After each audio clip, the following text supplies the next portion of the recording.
I'm Emmanuel Jan M. Malonzo from Tangos, Balibag, Bulacan. I'm an academician and I'm also an entrepreneur.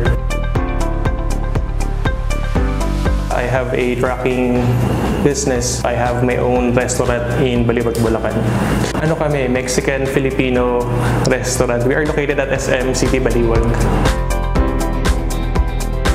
Our story with AIA began mid-2000s kasi yung family namin, we are already in the trucking business since 1990s. Ang nagsimula dito yung lola ko. She is into gravel and sand, tapos meron siyang mga dump truck.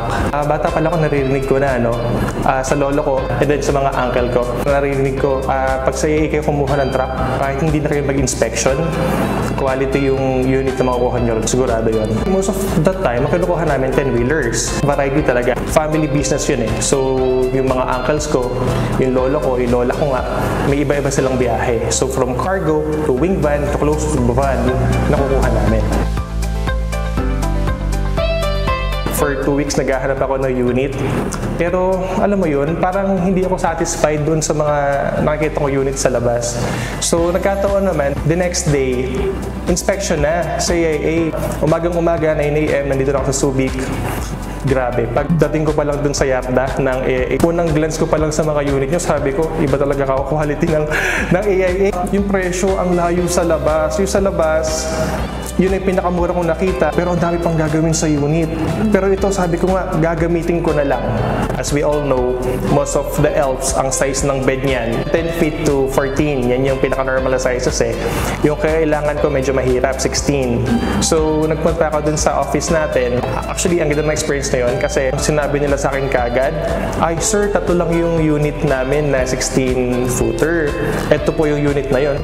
Napaka-convenient. Hindi ko na kailangan isa-isahin yung mga elf para sukatin, di ba? Kung alin ba yung 16-footer. So, yun, na-inspect ko yung 3 units na yun and all of them are okay. Pero isa lang talaga yung pinaka gustong-gusto ko. And fortunately, during the auction, nakuha naman natin siya. Nung nag-inspect ako last time, may nakita akong food truck. Since I'm into food business right now, I think it is time for me to diversify yung product ko and yung location ng store. Meron pa ring market doon sa pag-food truck. And sabi ko, hindi naman ganun kalaki capital eh. Like last time, yung food truck, parang around 300,000 lang siya. So sabi ko, okay lang mag-invest kasi hindi man mag-work out yung food truck business ko. Ibenta mo yung unit na yun, mas malaki pa yung value nun, tutubo ka pa. Let's say for example, employee sila right now. I think ang pinaka-importante sa akin yung disiplina sa sarili. Kung paano hawakan at gamitin yung pera. Kasi ako noon, when I started, I was an employee back then. So at that time, nag-ahente ako ng truck. Sa family nga namin, yung kotse sa family namin, na-dispose ako, nagbenta. Noong nakuha ko yung pera na yun, ang pinunta ko kagad AIA. Nag-auction kagad ako. Disiplina talaga sa paggamit ng pera. At the same time, yung lakas ng loob. Pero hindi naman pwedeng puro lakas ng loob. So dapat pag-isipan mo rin, pag-aralan mo rin. So sa tracking, even naman sa other businesses, most of the time, manpower talaga kami nagkakaroon ng problema. Humanap tayo ng mga taong mapagkakatiwalaan natin. Huwag sana tayo magpapaloko doon sa mga taong kasama natin sa paghahanap buhay. Yun na nga pinag-uusapan namin ng father ko. Sabi ko, Dad, kita mo itong mga original na to na pang left-hand drive. I don't think na sa dealership sa labas is meron silang ganito. So dito sa AIA, and nandun yung peace of mind. Yun ang pinaka-importante sa pagka-truck eh. Yung peace of mind mo sa unit mo. Yun yung number 1 na nakita namin dito sa AIA. And na-experience namin. Halos lahat ng kinuha namin unit dito blind buy. Hindi namin in-inspect. And so far, sa awa ng Diyos, umaandar pa naman lahat ngayon. Sa totoo lang. We have units as far as 2014, 2015, around 20.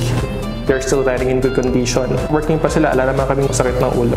Pero kung tuloy-tuloy sana yung business ng pandemic, mas marami pa for sure. Regarding sa online auction, actually, hesitant akong mag-online. Kasi nga, natakot ako. Sabi ko, baka mamaya mahirap. Pero sabi ko, try ko na nga. Baka mamaya, mas maganda yung presyo. Alam ko namang mas maganda na unit, di ba? Napaka-convenient pala ng online auction. Hindi ko na kailangan i-cancel yung mga engagements ko, yung mga bookings ko, just to go here at Subic to do the actual auction. Very convenient talaga. Hindi na pala kailangan na mag-download ko pa ng app.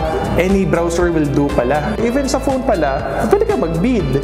Kaya sabi ko, napaka-convenient. Doon sa interface nyo, kahit online, feel na feel ko pa rin nasa AIA. Yung on-site auction natin before, talagang may quality. Yung auctioneers natin, foreigner pa nga, di ba? Talagang feeling mo at par with the US quality.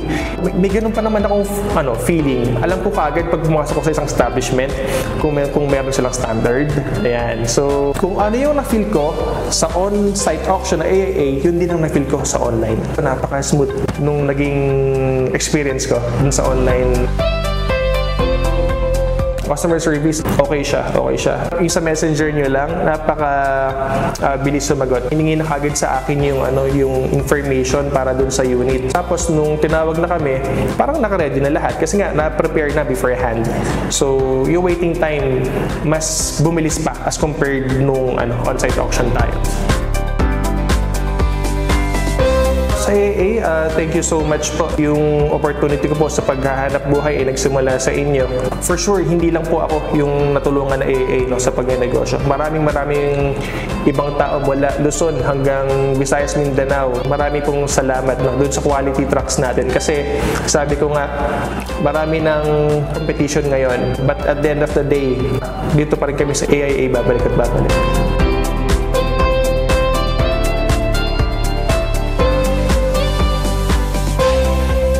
Happy 25th anniversary, AIA, may partner for progress.